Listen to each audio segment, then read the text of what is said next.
Halo, kembali lagi dengan Klinik Bimbel. Kali ini kita mau membahas soal tentang ikatan kimia. Yang pertama, kita harus tahu dulu ikatan kimia itu ada dua. Kita sebut sebagai ikatan ion yang pertama, dan yang kedua itu kita sebut sebagai ikatan kovalen.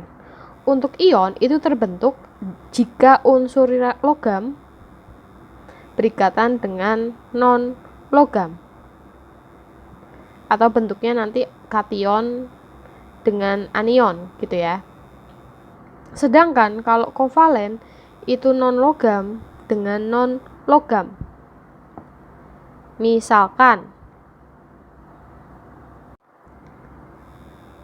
CaCl2. Ca-nya itu adalah logam, Cl-nya itu non-logam. Kalian bisa uraikan menjadi Ca 2+ kationnya ditambah 2 Cl-. Kalau misalkan kalian tanya, Kak, itu Ca-nya kenapa bisa jadi 2? Oke, jadi kalian perlu searching tentang kation sama anion. Jadi unsur periodik itu yang sudah kita pelajari ada yang memiliki kation, ion positif, ada yang memiliki anion, dan di situ ada muatannya. Jadi kalian harus hafalkan tabel-tabel kation sama anion biar tahu nih, oh si Ca itu itu memiliki ion 2+, sedangkan kalau Cl itu punya 1-, misalkan seperti itu. Jadi kalian coba cek kalau masih bingung tentang tabel kation sama anion. Kemudian kalau kovalen kan non-logam sama non-logam ya.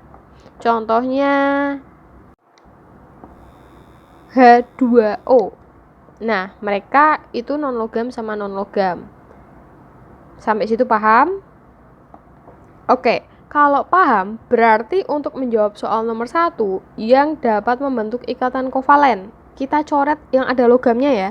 Ini salah, ini juga salah, ini juga salah, ini juga salah. Jadi yang memungkinkan yang mana? Yang A. Selanjutnya untuk soal nomor 2 yang ditanyakan adalah ikatan rangkap 3. Oke, ingat kalau ikatan rangkap 3 itu misalkan di sini ada X, lalu di sini ada Y, berikatan sama Y gitu ya. Nah, Y itu menyumbangkan 3 elektron, X-nya itu 3 elektron juga. Ini juga sama.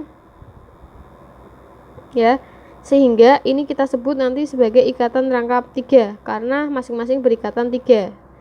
Nah, kita cari yang seperti itu. Kita coba cek yang CO2. C-nya itu dia kan dari golongan 4. Berarti dia punya 4 elektron. Terus berikatan dengan 2O. Berarti O-nya itu golongan 6.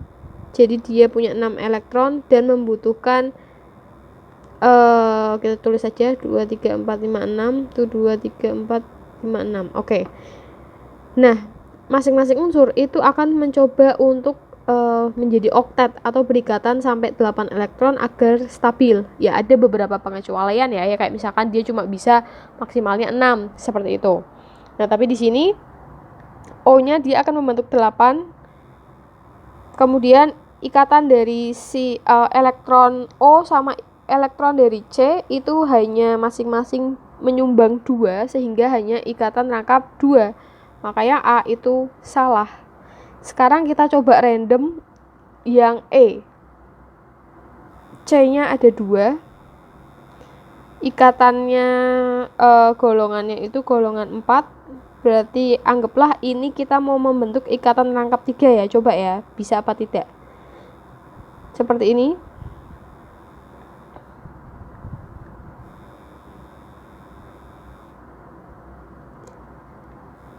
C kan rangkap sebentar. C kan punya 4 elektron ya. Nah, seperti ini misalkan. H-nya itu 2. H, ini kasih H. H itu hanya menyumbangkan 1.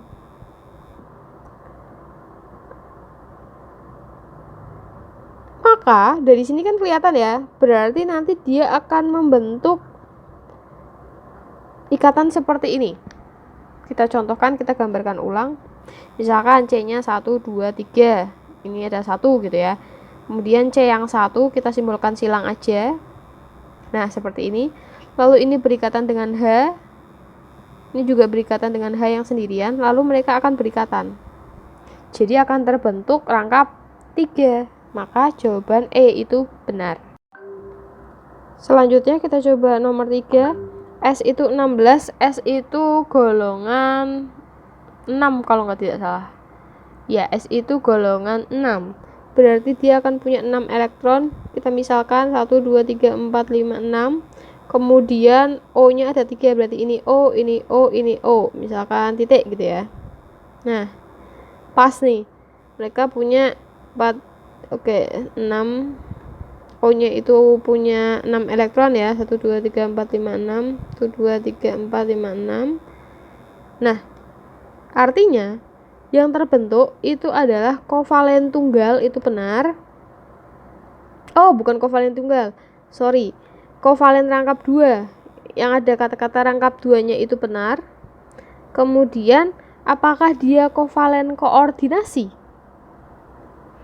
Kovalen koordinasi itu kalau misalkan mereka hanya menyumbang saja tetapi tidak mengambil. Nah, kalau di sini kan O-nya nyumbang.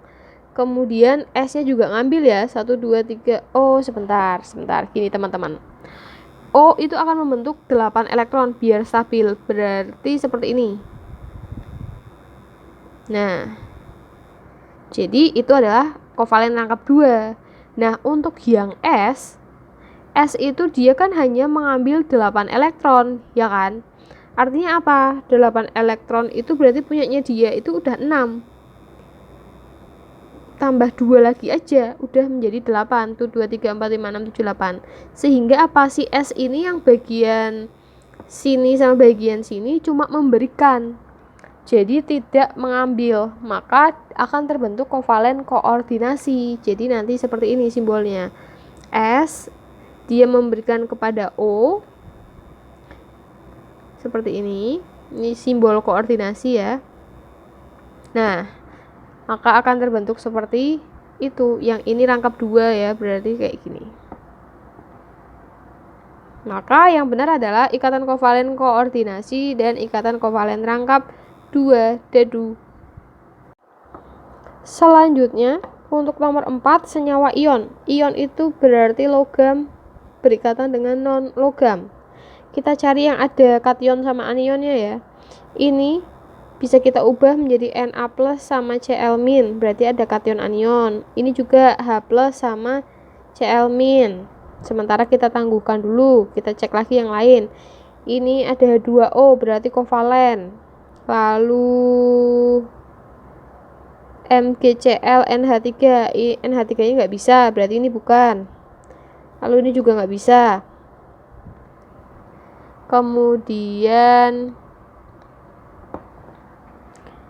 perlu kalian tahu, HCl itu walaupun hanya bisa jadi kation, ada muatan plus satunya, tetapi H itu non logam. Berarti kalau HCl itu non logam sama non logam, berarti bukan ion. Maka ini bukan, berarti ini salah.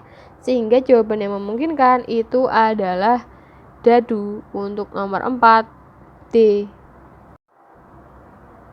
Selanjutnya untuk nomor 5, jadi ada senyawa H2O sama asam sulfida. Titik didih air itu lebih tinggi daripada titik didih hidrogen sulfida. Perbedaan titik didih tersebut disebabkan adanya gaya antar molekul dalam air yang berupa ikatan titik-titik. Oke, jadi pada H2O itu ada yang namanya ikatan hidrogen. Gimana sih ini? Hidrogen gitu ya.